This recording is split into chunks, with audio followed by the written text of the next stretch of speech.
में कांग्रेस विधानमंडल दल के नेता अजीत शर्मा जी हैं। आज आप क्या ऐलान करने वाले? कोई ऐलान नहीं है। जो बिहार की स्थिति वो आप भी जानते हैं, कमर तोड़ महंगाई सबको है, आप लोग को भी है, सभी को। कोरोना काल में अर्थव्यवस्था पूरी चरमराई हुई है, लेकिन सरकार नींद में सो रही है। पेट्रोल का, डीजल दाम, बोलिए क्रूड ऑयल का कीमत इंटरनेशनल मार्केट में 2014 में, पहले आप चले जाइए जब तक नरेंद्र मोदी जी नहीं थे, $120 प्रति बैरल था। डीजल का रेट पेट्रोल का 60 रुपये था। और आज क्रूड ऑयल की कीमत 70 रुपये कल था, आज शायद $72-73 प्रति बैरल है। रेट रोज बढ़ा रहे हैं। ये कोरोना काल 1 वर्षों में 19 रुपया रेट बढ़ाए हैं। और मैंने तो ध्यान आकर्षण में दिया है कि चलिए केंद्र सरकार बढ़ाती है तो आपके यहाँ जो टैक्स लगा हुआ है 19%, वो मेरा ध्यान आकर्षण में आ जाए। आप जो टैक्स ले रहे हैं उसमें तो कटौती करिए।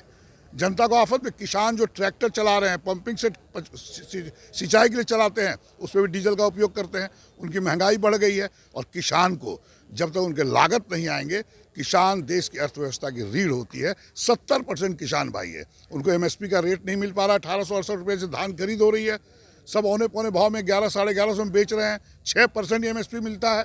किसान आंदोलन कर रहे हैं, 3 महीना से ऊपर हो गया। सरकार के आंख पर कुछ नहीं भाई, बैठे हैं चुपचाप से, लगता है कि हिटलर सही है। अरे किसान आपको गद्दी पर बैठा और किसान आपको गद्दी से उतारेगा। किसान के बारे में आपको सोचना पड़ेगा और महंगाई को रोकना पड़ेगा। और शिक्षा का व्यवस्था देखिए, आज बिहार में बहाली हुई है। अभी स्वास्थ्य विभाग में मैंने एक आंकड़ा लिया है भागलपुर सिविल सर्जन से, 81 आदमी में 1 व्यक्ति ही बिहार का नौकरी मिला और रेस्ट दूसरे राज्यों का है, क्योंकि वहाँ नंबर ज़्यादा आया। यहाँ की शिक्षा स्थिति चरमराई हुई है। सारी आवाज़ विधानसभा में उठेगा और पूरे सत्र में सरकार को घेर के जनता की अपेक्षाओं पर सभी विधायक कांग्रेस के खरा उतरने का काम करेंगे। जिस तरह से कोरोना काल में सरकार अपनी पीठ थपथपाती रही, कही कि हम 9,000 करोड़ से ज़्यादा रुपये खर्च किए, लोगों की मदद किए, अब अनियमितता की बात आ रही है। जिस तरह से जांच में हर जगह जिले से कुछ ना कुछ आ रहा है, क्या कहेंगे? पूरा भ्रष्टाचार है, कहीं कोई कंट्रोल नहीं है। मैं माननीय मुख्यमंत्री को आपके माध्यम से कह देता हूँ, आपको जो पदाधिकारी वो गलत सूचना दे रहे हैं, आपका कहीं कोई काम नहीं हो रहा है और आपके पैसे कहाँ जा रहे हैं खुद आप जांच कराइए ना। इसलिए अनियमितता तो है, ये मानना पड़ेगा। और माननीय मुख्यमंत्री जी बड़े संवेदनशील थे, अभी क्या हो गया उनको पता नहीं, लेकिन अगर वो नहीं कर सकते हैं भारतीय जनता पार्टी के दबाव में, तो कोई दूसरा रास्ता खोजें। बिहार का विकास करना होगा, हर मुद्दों भ्रष्टाचार को रोकना पड़ेगा और विधि व्यवस्था सुदृढ़ करनी होगी, शिक्षा व्यवस्था सुधारना होगा, स्वास्थ्य व्यवस्था सुधारना होगा, रोजगार देना होगा युवकों को, जो टकटकी निगाह से देख रहा है। कोरोना काल में बहुत लोग बेरोजगार हुए हैं।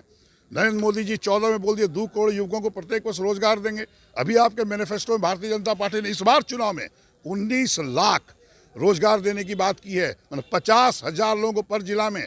उसकी बात तो हो ही नहीं रही है। मैं तो बार बार कहता हूँ, शराबबंदी, शराब तो हर जगह बिक रहा है। आप शराबबंदी दुगनी तिगुनी कीमत करिए, उससे जो राजस्व आए आप उस राजस्व कल कारखाने खोलने में हर जिला में लगाइए, एग्रो बेस्ड इंडस्ट्री। देखिए आपका युवकों को रोजगार मिलेगा, उससे आपका क्राइम भी रुकेगा और आपका बिहार तरक्की की ओर जिस तरह से चुनाव से पहले एक बदलाव की स्थिति दिख रही थी और लोग ने शायद वोट भी किया था उसके लिए, लेकिन अब चुनाव के बाद 3 महीने सरकार के गठन के हो गए, स्थिति जस की तस है, कुछ बदला नहीं। आप सब जानते हैं कि चुनाव में क्या घपलाई हुई है, गिनती में गड़बड़ी हुई, पीछे दलवाई से लोग सरकार में। जनता तो महागठबंधन की सरकार चाहती थी, बदलाव चाहता था, विकास चाहता था। फिर से ये लोग आगे 15 साल से विकास देख ही रही है जनता उनकी।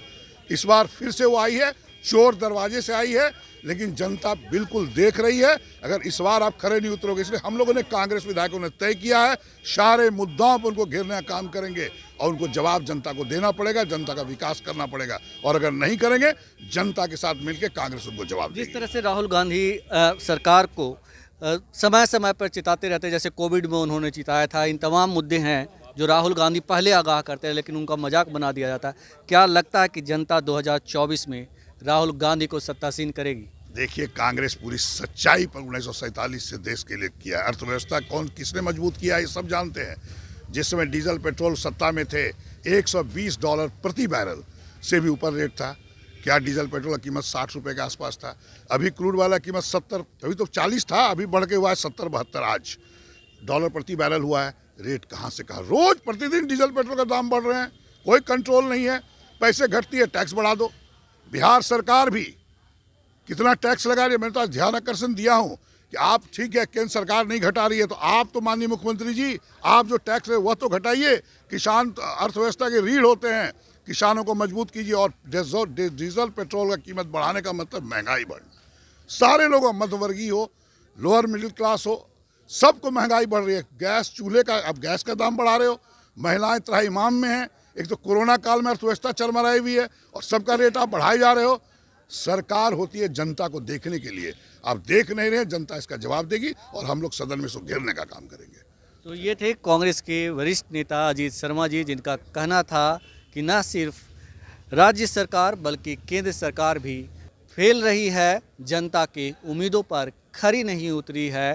पेट्रोल के दाम आसमान छू रहे हैं और सरकार को जब भी ज़रूरत होती है तो पेट्रोल पर ही सेस लगा देती है। जनता त्राहिमाम कर रही है। जनता आने वाले दिनों में उनसे हिसाब चुकता जरूर करेगी। योगेश चक्रवर्ती, राज नेटवर्क, पटना।